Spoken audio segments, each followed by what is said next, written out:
I couldn't. Me walla.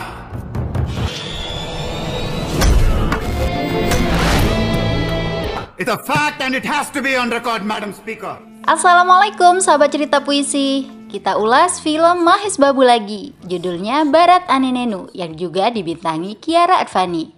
Film tahun 2018 ini sangat layak dipuji.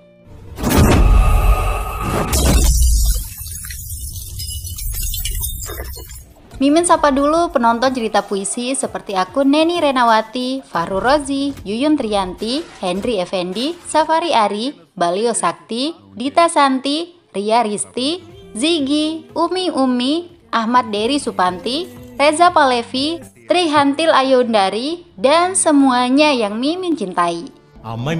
I'm not done yet.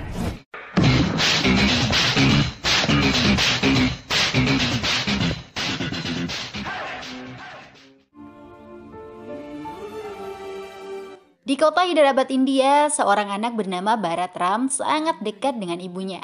Ram dididik dengan baik, seperti tidak boleh melanggar janji. Seorang pria harus hidup dengan berpegang teguh pada janjinya. Ayah Bharat, Raghava Rao, seorang politisi baik hati. Dia sibuk mengurus partai Napodayam yang baru didirikan bersama temannya. Sehingga Raghava sering mengorbankan waktu bersama keluarga. Suatu hari, ibu Bharat tidak terbangun dari tidurnya alias meninggal dunia. Ibunya memang memiliki penyakit sejak lama. Kematian sang ibu sangat berdampak pada Bharat. Ayahnya juga terpukul dan ingin selalu menjaga Bharat. Padahal pemilu semakin dekat. Partai Napodayam butuh kehadiran Raghava untuk bisa memenangkan pemilu. Sahabat Raghava, Farada Rajulu, menyarankan agar Raghava menikah lagi. Bharat juga butuh sosok ibu. Ibu tiri Bharat tidak sesuai harapan. Dia hanya cinta kepada Raghava saja. Sedangkan Bharat sama sekali tidak dipedulikan. Hal itu membuat Bharat lebih sering berada di rumah temannya, Subhas. Ketika orang tua Subhas pindah kerja ke London, Bharat ikut pergi. Dia melanjutkan pendidikan di sana. Bharat besar dan berkembang dalam budaya luar negeri. Setelah sekian tahun, Bharat Ram yang diperankan Mahes Babu telah menyelesaikan pendidikannya di Universitas Oxford. Hola, bienvenido. Kabar buruk datang. Ayahnya, Raghava Rao, sudah meninggal dunia karena stroke. Bharat langsung terbang ke India. Dia mengenang sosok ayahnya yang selalu sibuk berpolitik untuk melayani rakyat. Rumah Bharat sangat besar karena ayahnya adalah CM atau Ketua Menteri Andhra Pradesh. Tapi Bharat tidak sempat melihat wajah dan tubuh ayahnya untuk yang terakhir kali. Teman ayahnya, Farada Rajulu, menjelaskan jika pembakaran jenazah dipercepat karena rakyat sangat bersedih dengan kematian pemimpin mereka. Raghava Rao baru meninggal. Media sudah ribut tentang siapakah sosok CM baru berikutnya. Padahal keluarga Raghava masih berduka. Anak bungsunya Sida tidak mau bicara setelah kematian sang ayah. Thanks for doing that. Pagi harinya, Bharat keluar mengendarai mobil sendiri. Bharat kaget melihat masyarakat yang tidak mematuhi aturan lalu lintas. Banyak orang nyebrang sembarangan, melanggar lampu merah, dan lain-lain. Fenomena buruk itu sangat mengusik Bharat yang terbiasa taat aturan di luar negeri. Sementara pemerintah tengah sibuk merebut posisi CM. Beberapa menteri dan MLA dari Partai Napodayam mulai berebutan. Setelah melalui pertimbangan mendalam, Farada meminta Bharat yang harus menjadi CM. Bharat tentu saja menolak. Dia tidak tertarik dengan politik. Besok pagi, Bharat juga akan kembali ke London. I don't belong here. Farada mengingatkan jika Bharat bertanggung jawab untuk melanjutkan perjuangan ayahnya. Partai akan tetap solid jika Bharat sendiri yang menggantikan ayahnya. Sejak awal partai ini didirikan, CM adalah ayahmu. Saya bertanggung jawab untuk mengontrol partai. Saya akan bimbing kamu. Ini adalah mimpi ayahmu untuk melayani negara dan masyarakat. Kamu harus melanjutkan mimpi itu, ucap Farada.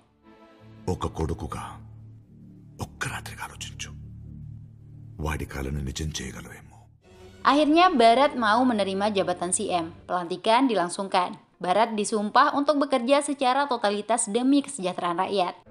దైవ సాక్షిగా ప్రమాణం చేస్తున్నాను. Hari pertama bekerja sebagai CM, perjalanan Barat ke kantor membuat jalan raya lengang. Sekretaris pribadinya, Baskar, menjelaskan jika jalanan memang diblokir. Barat mulai berkenalan dengan para pejabat di kantor sekretariat negara. Barat butuh bimbingan dalam bekerja karena dia tidak tahu apa-apa tentang negara dan rakyat. Tapi percayalah, saya orang yang sangat cepat dalam belajar, ujarnya. నేను చాలా త్వరగా నేర్చుకుంటాను. Masalah pertama yang ingin diselesaikan yaitu carut-marutnya lalu lintas. Hari itu juga semua pejabat terkait dipanggil. Untuk menurunkan angka pelanggaran lalu lintas, Barat memutuskan kenaikan denda sampai 20 kali lipat. Dengan begitu, masyarakat takut melakukan pelanggaran lagi.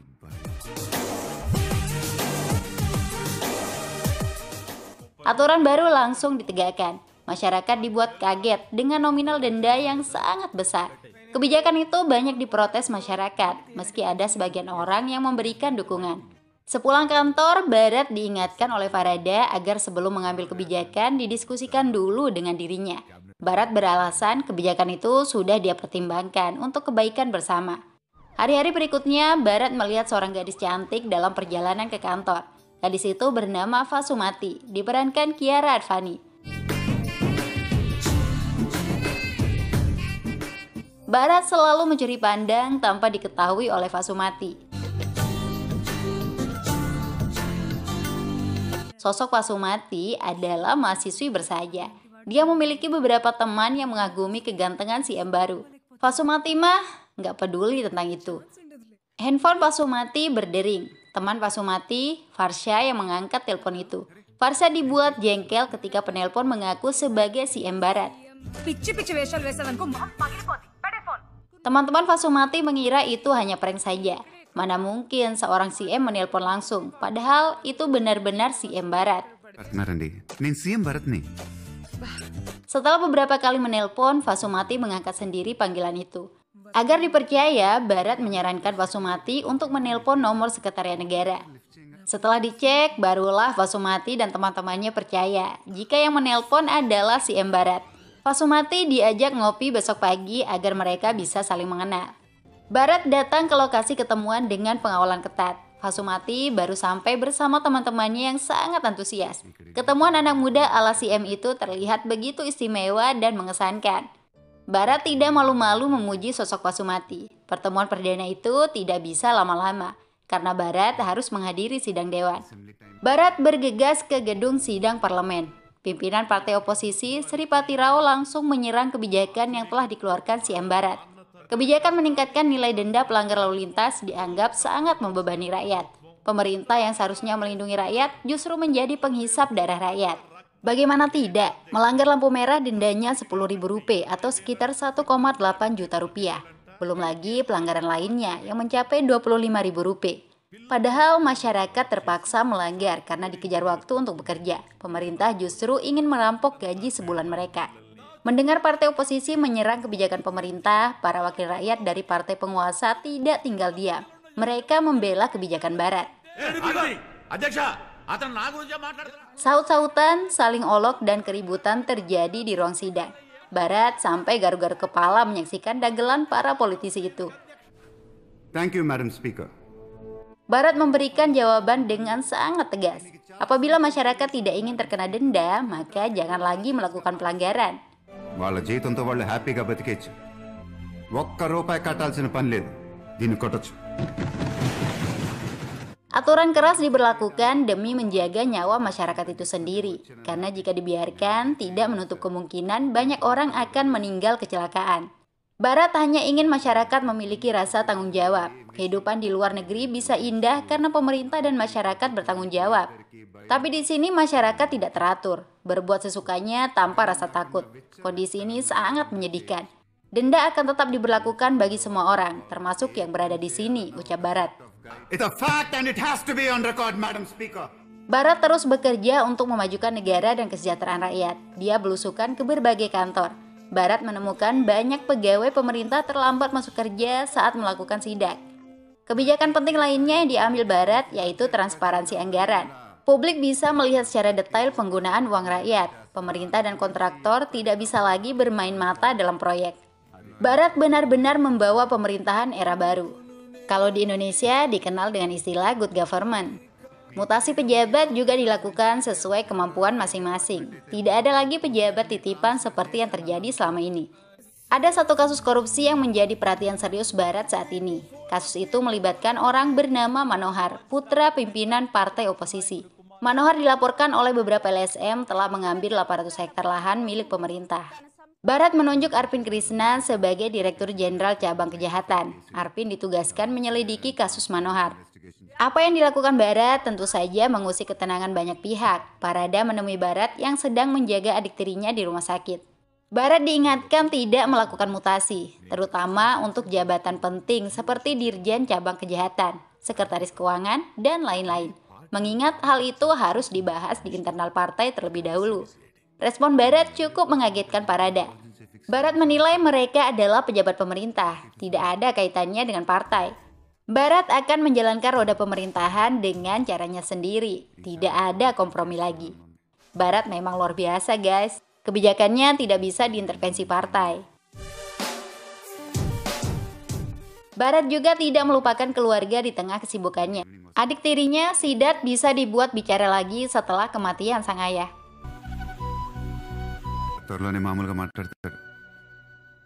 Selanjutnya, Barat mengadakan rapat kabinet pertama. Masalah pendidikan disorot karena telah dijadikan ladang bisnis. Kesenjangan antara sekolah swasta dan negeri terjadi semakin parah. Menteri Pendidikan Brahman beralasan sekolah dan kampus swasta lebih diminati masyarakat karena kualitasnya. Sedangkan sekolah negeri kondisinya banyak tidak memenuhi standar. Barat berpikir sangat mudah mengatasi masalah itu. Pemerintah tinggal meningkatkan kualitas sekolah negeri. Itu adalah tugas Menteri Pendidikan. Satu hal lagi yang menjadi atensi Barat, banyak sekolah swasta menerapkan biaya mahal di atas standar. Ternyata, salah satunya sekolah swasta milik Menteri Pendidikan. Brahman jadi malu sendiri dalam rapat itu. Komite pendidikan yang dibentuk Barat bergerak cepat. Banyak sekolah dan kampus swasta yang melanggar aturan ditutup. Masyarakat menyambut bahagia dengan apa yang dilakukan pemerintah saat ini. Fasumati juga memuji kinerja CM Barat. Dia bergabung dengan tim peneliti yang dibentuk Kepala Sekretariat, Seriwat. Tugas Fasumati dan tim akan meneliti berbagai masalah rakyat. Barat kaget melihat gadis yang dicintainya itu kini satu kantor dengannya. Barat jadi salting. Hikmahnya, hubungan Barat dan Fasumati jadi semakin dekat. Mereka lebih mudah menghabiskan waktu bersama, termasuk untuk menonton di bioskop. Barat terpaksa menggunakan kumis palsu agar tidak dikenali masyarakat. Hebatnya, meski sudah dekat, Fasumati tetap memanggil Barat dengan sebutan Pak. Sementara itu, kasus korupsi Manohar memasuki tahap penyidikan. Arvin Krishna mendatangi Manohar untuk memberitahu hal itu. Manohar dilarang keluar kota sampai penyidikan selesai. Keberanian Arvin mengusik Manohar harus dibayar mahal. Farada Raju meminta Arvin menghentikan kasus tersebut, mengingat pemerintahan bisa digoyang jika kasus anak pimpinan partai oposisi diusut. Arvin yang menolak permintaan itu mendapat tamparan keras. Farada mempermalukan Arvin. Jika Arvin tidak patuh, Farada mengancam akan memecatnya. Tidak lama kasus Manohar ditutup. Itu artinya Arvin telah tunduk. Media memberitakan pengadilan memutuskan Manohar tidak bersalah karena kepolisian gagal menghadirkan saksi dan bukti. Farada kemudian mengundang Barat untuk hadir dalam sebuah pertemuan. Banyak orang-orang penting juga datang. Setelah sampai, Barat kaget melihat orang-orang yang dianggap penting. Mereka adalah pejabat pemerintah, petinggi partai penguasa, dan oposisi. Manohar juga hadir setelah dinyatakan tidak bersalah dalam kasusnya. Pimpinan partai oposisi Sri Pati Rao mengingatkan Barat untuk saling melindungi. Barat bebas mengurus rakyat dan pengusaha, asalkan tidak menyentuh pimpinan partai. Saat kami berkuasa, kami lindungi kalian. Saat kalian berkuasa, kalian harus melindungi kami. Itu perjanjiannya, itu kesepakatannya, ucap Sri Pati. Barat tidak sependapat. Itu adalah kesepakatan terbodoh yang pernah dia dengar. Ucapan Barat memantik emosi semua yang hadir. Apalagi Barat meminta mereka untuk bekerja dengan baik. Para menteri tidak suka dengan gaya pemerintahan Barat. Seharusnya mereka bisa menimbun kekayaan saat berkuasa. tapi keberadaan Barat membawa masalah. Barat mulai memahami watak para politisi dan pejabat. Di otak mereka sama sekali tidak pernah memikirkan nasib rakyat. Janji bekerja untuk rakyat hanya gombal. Bersikap membela kepentingan rakyat sekadar sandiwara saja. Manohar tertawa mendengar kata-kata Barat. Manohar sesumbar telah menghasilkan ribuan crore secara ilegal, tapi tidak ada yang bisa menghentikannya. Kasus terbaru Manohar juga sudah selesai seperti butiran debu. Pertemuan itu semakin runyam ketika Barat menyebut Manohar idiot. Manohar ingin memukul Barat. Tanpa diduga, Barat menunjukkan kekuatannya. Manohar ditumbangkan hanya dengan satu gerakan. Barat tetap fokus bekerja meski di sekelilingnya para bandit. Beberapa pemuda dari wilayah Raya Lasima datang menghadap. Mereka mengeluhkan kehidupan masyarakat yang masih dalam penderitaan. Masyarakat memiliki wakil rakyat bernama Damu dari partai yang sama dengan Barat. Tapi MLA Damu tidak pernah peduli dengan masalah masyarakat. Malah semua bantuan dari pemerintah dikorupsi oleh Damu. Apabila ada masyarakat yang mengeluh atau bertanya, akan langsung hilang dari desa. Masa jabatan Damu berakhir setelah pemilu. Sekarang anaknya yang akan menggantikan dia. Itu sama saja, Pak, terang seorang pemuda bernama Ramana. Barat kurang mengerti soal pemilu. Untuk menyelesaikan masalah, seharusnya Ramana yang ikut pemilu dan menjadi MLA. Apalagi Ramana sangat mengetahui semua masalah di wilayahnya. Saya akan mendukung kalian dari belakang. Jangan takut, tegas Barat. Ramana mulai mencari dukungan masyarakat. Dia maju melalui jalur independen untuk menjadi MLA. Itu artinya Ramana akan bersaing dengan calon terkuat dari partai penguasa, Jagadis yang merupakan anak MLA Damu. Damu dan Jagadis datang menemui Parada. Mereka kesal karena ada calon independen yang didukung oleh CM Barat. Tentu saja itu fenomena yang aneh. Tiket pemilu diberikan kepada Jagadis, tapi CM justru mendukung orang lain. Parada tidak banyak bicara. Dia meminta Damu menyelesaikan sendiri masalahnya. Jalan kekerasan bisa digunakan untuk menghancurkan lawan. Anak buah Damu kemudian menghajar dan mengintimidasi masyarakat yang mendukung Ramana.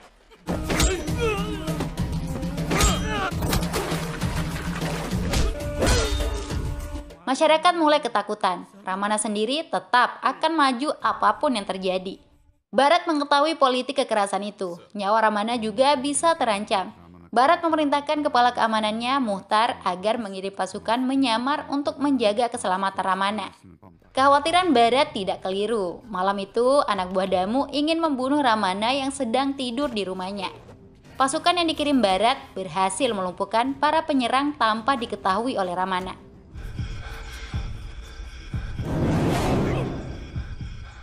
Gagal membunuh Ramana, Damu menggunakan DSP setempat untuk menghabisi Ramana. DSP atau Wakil Inspektur Polisi menjemput Ramana di rumahnya, lalu akan dibawa ke tempat MLA Damu. Untungnya Barat datang dengan helikopter menghentikan rencana itu.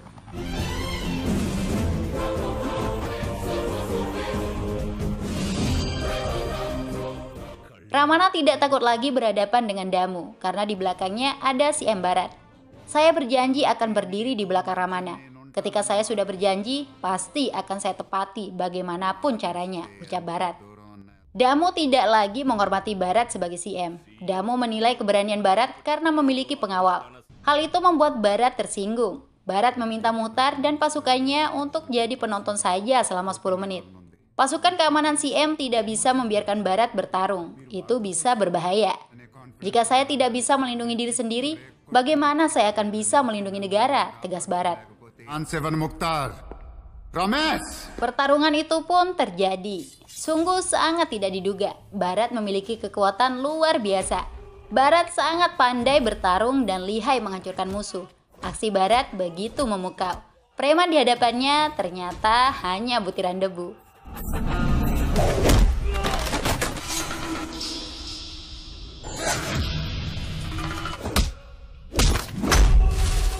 Semua anak buah Damu dihancurkan kurang dari 10 menit. Damu dan anaknya, Jagadis, jadi ketakutan. Nice one, sir. Damu kemudian berjanji tidak akan mengganggu pelaksanaan pemilu di wilayah itu. Ramana akhirnya menang telak dari Jagadis yang merupakan calon dari partai penguasa. Hal itu membuat Farada dan Partai Napodayam gerah. Menjadikan Bharat sebagai CM adalah kesalahan besar. ఇంకెన్ని చేస్తాడో రోజు రోజుకి చేయి దాటిపోతున్నాడు. Bharat yang dianggap bisa dikendalikan semakin bergerak tanpa konsultasi dengan Farada. Bharat melakukan belusukan ke banyak desa di seluruh Andhra Pradesh. Belusukan itu sering membuat MLA dan pejabat setempat panik. Bharat mendengar langsung keluh kesah rakyatnya. Tidak jarang Bharat memecat pejabat dan petugas yang ditemukan tidak becus bekerja. Sektor pendidikan, pertanian, UMKM, dan lain sebagainya menjadi perhatian Bharat.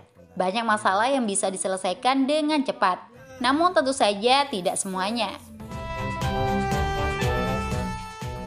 Bharat menyampaikan hasil kunjungannya ke desa-desa di hadapan seluruh wakil rakyat, bahwa setiap desa memiliki masalah dan kebutuhan berbeda-beda. Tidak mungkin semuanya bisa diselesaikan secara serentak. Oleh karena itu, solusi terbaik yang harus diambil adalah menganggarkan dana desa. Dengan begitu, masyarakat bisa dengan mudah menyelesaikan masalahnya sendiri. Bharat telah melakukan kajian dan analisis anggaran. Setiap desa bisa diberikan anggaran sebesar 5 crore atau sekitar 9,4 miliar rupiah per tahun. Terdapat 23.000 desa di Andhra Pradesh. Itu tidak akan menghabiskan setengah dari keuangan negara. Para wakil rakyat dari partai penguasa maupun oposisi menolak keras rencana Bharat. Mereka memilih untuk walk out. వ్యతిరేకిస్తూ వాకౌట్ చేస్తున్నాం రండి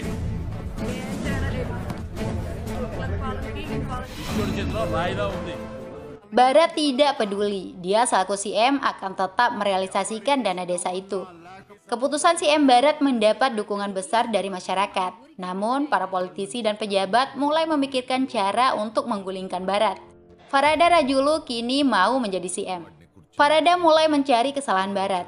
Namun, karena Bharat tidak memiliki celah dalam hal kinerja, asmara Bharat dengan Pasumati bisa dijadikan isu besar. Farada mendapatkan informasi tentang Pasumati dari Sriwat selaku Kepala Sekretariat Negara. She's working as research assistant. Media yang seharusnya mengutamakan kepentingan publik justru menjadi alat politisi. Media memberitakan hubungan Bharat dan Pasumati menggunakan kata-kata yang sangat buruk. Tanpa konfirmasi, banyak media menyebut telah terjadi skandal. Bharat dituding menyalahgunakan kekuasaan dengan mempekerjakan Pasumati di kantornya. Bharat dan Pasumati juga dipitnah selalu berdekat-dekatan saat bekerja. Melihat berita itu di TV, ayah Pasumati sangat malu. Pasumati disalahkan karena menjalin hubungan pribadi dengan CM. Pasumati hanya bisa menangisi nasibnya. Bharat sendiri tidak menyangka hubungannya dengan Pasumati menjadi konsumsi publik. Parahnya, media selalu menampilkan komentar-komentar negatif sepanjang hari. Bharat yang sebelumnya dipuja, dalam sekejap dibuat terhina sehina-hinanya. Desakan agar Bharat mengundurkan diri pun mencuat. Sebagai bentuk rasa tanggung jawab, Bharat memilih mengundurkan diri dari jabatan CM. Karena sejak awal, dia memang tidak pernah berambisi menduduki jabatan itu. Posisi Bharat digantikan oleh Farada Rajulu. Farada berdalih mau menjadi CM demi kepentingan rakyat dan desakan partai. Sementara Bharat berusaha bisa bertemu Pasumati yang sudah tidak bisa dihubungi. Bharat mendapatkan informasi jika Pasumati dan ayahnya akan pulang kampung. Bharat langsung bergegas ke stasiun. Kepada ayah Pasumati, Bharat menegaskan bahwa mereka saling mencintai. Bharat tidak peduli apapun kata orang. Ayah Pasumati tidak bisa merestui hubungan mereka. Pasumati akan dibawa pulang kampung karena malu dengan pemberitaan di media. Kepada Pasumati, Bharat berjanji akan selalu mencintai dan menunggunya. Pasumati hanya terdiam tanpa bicara apa-apa. Selanjutnya, Bharat akan melanjutkan hidup di London. Dia pamit pergi kepada keluarganya. Ibu tiri Bharat tidak lagi cuek seperti dulu. Apalagi anak bungsunya bisa bicara karena Bharat. Ayah Bharat pasti sangat bangga dengan apa yang telah dilakukan Bharat untuk negara dan rakyat. Terbukti Bharat sangat dicintai rakyat. Mantan sekretaris pribadinya, Bhaskar, berharap agar Bharat tidak pergi ke London. Negara dan rakyat butuh pemimpin seperti Bharat. Setelah berpikir mendalam, Bharat menggelar jumpa pers. Wartawan justru langsung memberondong Bharat dengan pertanyaan tentang Pasumati. Media sama sekali tidak peduli dengan apa yang telah dilakukan Bharat selama 8 bulan menjabat sebagai CM. Padahal banyak hal baik yang telah terjadi. Seperti pelanggar lalu lintas dibuat disiplin, pejabat malas dipecat, kualitas pendidikan diperbaiki, masalah desa diselesaikan, dan lain sebagainya. I know this. Barat menyadari semua yang dikatakannya tidak penting bagi media. Bagi media, hal yang menarik adalah kehidupan pribadinya. Barat sangat kecewa dengan media. అమ్మాయి మీ ఆఫీస్లో I'm not done yet! Saya menyukai Fasumati sejak pandangan pertama. Saya ingin menjaganya. Tapi saya tidak bisa. Itu karena kalian, teriak Barat marah kepada semua wartawan. మళ్ళా చూసుకుందాం అనుకున్నాను but I couldn't. మీ వల్ల! Dituturkan Barat, Fasumati tetap memanggil dirinya dengan sebutan Pak. Itu karena Fasumati sangat menghormati posisi Barat sebagai CM. Tapi media berbicara yang tidak-tidak demi bisnis. Kepada seluruh rakyat, Barat berpesan agar tidak lagi mengurus masalah pribadinya. Barat juga tidak ingin memimpin masyarakat yang tidak mau mengubah hidupnya untuk lebih baik. Kalian jalani saja hidup yang menyedihkan ini. Biarlah kalian dipimpin oleh orang lain, tutup Barat. ఇలాగే చేస్తూ ప్రతి క్షణం బతకండి. Masyarakat yang menyaksikan Barat di televisi tergerak hatinya.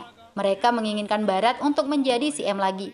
Semua MLA didatangi dan dipaksa mewujudkan itu. Jika tidak, MLA akan diusir dari tempat tinggalnya. Semua MLA menggelar pertemuan darurat dengan CM Parada Rajulu. Mereka menyarankan agar Parada mengundurkan diri. Rakyat hanya akan bisa tenang jika Barat menjadi CM lagi. Arvin Krishna juga menemui Barat terkait kasus korupsi Manohar. Arvin minta maaf karena tidak bisa menyelesaikan tugas dengan baik disebabkan adanya tekanan dari partai penguasa. Menurut Arvin, ada wartawan investigasi bernama Mitra yang memiliki banyak informasi tentang kasus Manohar. Tapi Mitra bersembunyi di desa terpencil karena ketakutan akan dibunuh. Barat mengajak mantan kepala keamanannya, Muhtar, untuk menemui wartawan itu. ఈ ఆద్మీ కహా రहे थे Mitra mengungkapkan fakta yang sangat mengejutkan kepada Barat. Mitra telah bertemu ayah Barat, CM Raghav Rao, sebelum kematiannya. Mitra menyerahkan bukti bahwa korupsi yang dilakukan Manohar dibantu oleh Parada Rajulu. Parada adalah sahabat CM yang juga ketua partai. It's a rare, deadly combo. Beberapa hari setelah CM Raghav mengetahui kebusukan Parada, CM dikabarkan meninggal mendadak. Anehnya, mayat CM tidak diotopsi dan tidak juga dikremasi. Mitra kemudian memberikan flash disk berisi bukti-bukti kejahatan Parada dan Manohar. Barat bisa menggunakan bukti itu untuk membongkar para perusak negara. Rupanya Barat sudah diintai oleh anak buah Parada. Barat ditembak, tapi Muhtar yang mengorbankan diri sehingga peluru mengenainya.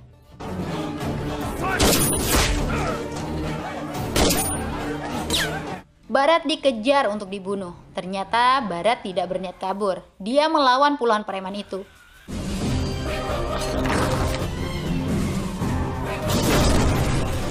Barat begitu perkasa menghadapi musuh-musuhnya.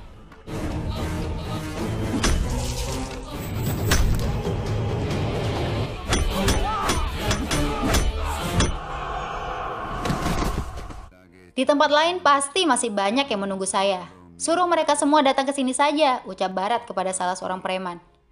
అందరినీ ఇక్కడికి వచ్చేయమని కబురు చేస్తే Benar saja, tidak lama preman yang datang jauh lebih banyak. Barat tidak gentar meski sendirian. Hal yang tidak diduga, ribuan orang datang dari belakang Barat. Mereka adalah rakyat yang ingin melindungi pemimpinnya. Masyarakat bertempur melawan para preman, sedangkan Barat hanya jadi penonton saja. Inilah kekuatan rakyat sejati. Siapapun yang berani menyentuh Barat akan dibunuh oleh rakyat. Barat dikawal pulang oleh ribuan orang dengan selamat. Barat langsung menemui Parada Rajulu. Barat telah mengetahui jika dirinya sempat dijadikan CM karena dianggap akan bisa dikendalikan.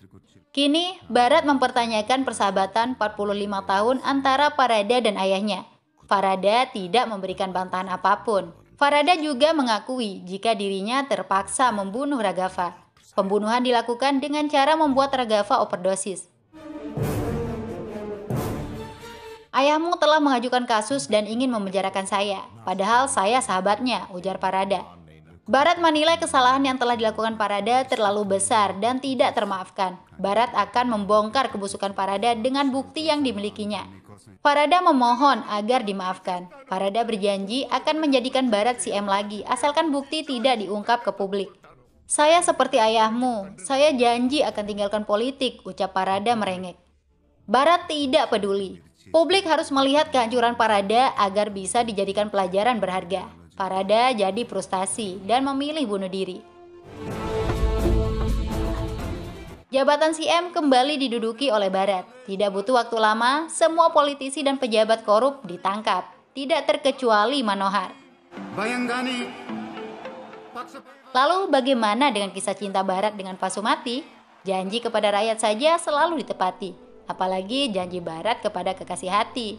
Barat mengajak keluarganya pergi melamar Pasumati. Film pun selesai. Barat memang pria sejati. Bye-bye.